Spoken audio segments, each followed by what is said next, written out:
I had the honor of speaking at my Nonno Benny's funeral almost 16 years ago.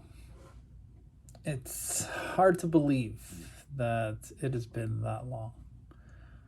I was about 22 years old at the time and really just beginning a new chapter in my young adult life, having moved across the country to Calgary, Alberta, Canada.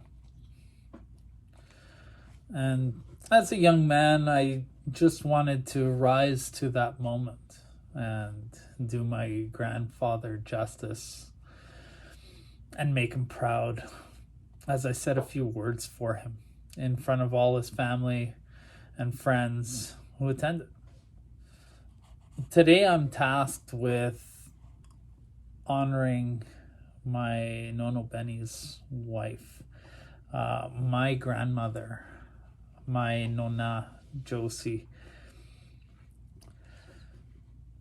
Because we live in a very unique, unprecedented time in history, we are having we're having to do things differently this time around. So I'm coming to this moment from a distance in this prepared message. Now, you would think that after 16 years after the passing of my Nonno Benny, that I would be better prepared for this moment. But nothing really prepares you for something like this. You're never really ready for someone you love, someone you grew up with, to leave you. I'm very grateful that my Nonna Josie gave us 16 more years after Nonno Benny left us. Obviously, being at a great distance, I wasn't able to see her as much as I would have liked. But I made a handful of trips out to Montreal and calls to stay connected. I'm also very grateful that my mother and my Ziamena got to live together with my Nonna Josie over these last 7 months. It gave them all a chance to sort of renew their bonds and strengthen that connection between them. And from what I could see, the three of them were having fun being together and living together. I used to see that from FaceTiming in. Obviously being at a distance, I would FaceTime in with Jackson to talk to my mother, and my Ximena and my Nonna Josie were there as well, so I got to kind of see a little bit more of that in those last 7 months. And the more I FaceTimed in, something else became sort of apparent.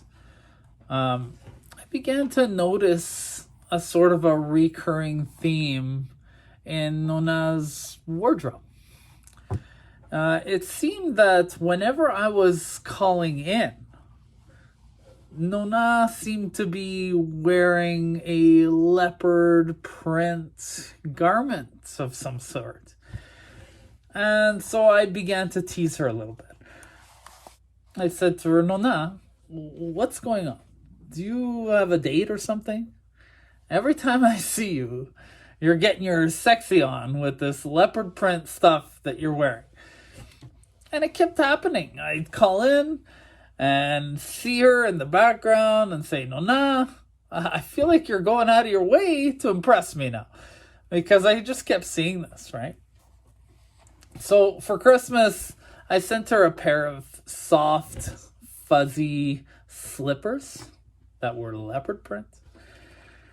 And I think she got a good kick out of that. I'm told that she quite liked the slippers and that she wore them a lot since receiving them, and that she appreciated the humor behind them. It might not be the first thing that comes to mind or that my Nonna will be remembered for, but she was actually pretty funny. Okay, she had an interesting sense of humor. Okay, because of my Nonna, I grew up thinking that I was responsible for her discolored teeth. When I was a kid, Nonna said, "Stephen, do you know why my teeth are yellow?" And I said, "No, why?" She said to me, "Because when you were a baby, I was changing your diaper and you peed right in my mouth." And I believed her. I mean, that's funny. Okay, it's sort of a weird, cruel joke, but it's actually kind of a rise. It's sort of like this hidden gem that stays with you for years until you're old enough to grow into it and discover it and uncover the humor in the punchline. There's another funny story that I remember from being a kid that always stuck with me. There was this one time when I was pretty little, and my Nonna had to take me with her to run some errands. I don't even remember what errands we actually had to run at the time exactly. But I remember a couple things. I remember that she got me lunch. I remember that she got me a toy.